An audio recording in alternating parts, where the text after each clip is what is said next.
Jemma Mallet, déjà auteur d'une première trilogie à succès, imagine dans ce roman une cité fermée où les gens sont programmés pour ne laisser apparaître aucun sentiment. C'est dans ce monde, dirigé par le guide suprême, qu'Evie tente de grandir. Elle déteste les barrières que lui impose ce système et aussi les catégories dans lesquelles sont enfermés ses congénères, de A pour admirable à D pour déviant.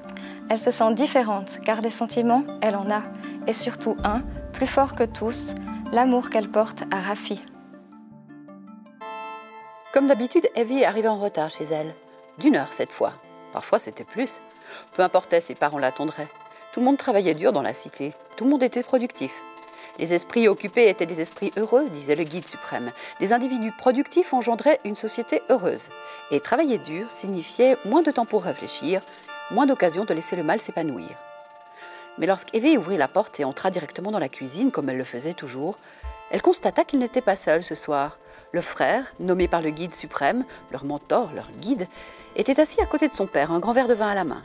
Le guide suprême, quant à lui, était âgé à présent, on le voyait rarement. Il avait lui-même choisi le frère pour diriger son peuple, pour veiller à ce que personne ne laisse jamais entrer le mal au sein de la cité. Plusieurs sujets sont abordés dans ce texte et plusieurs font réfléchir. Quel avenir si tout ce qui nous entoure n'est que contrôle, conditionnement, manipulation? Est-ce qu'on peut évoluer dans un monde où chaque faux pas est détecté par le système?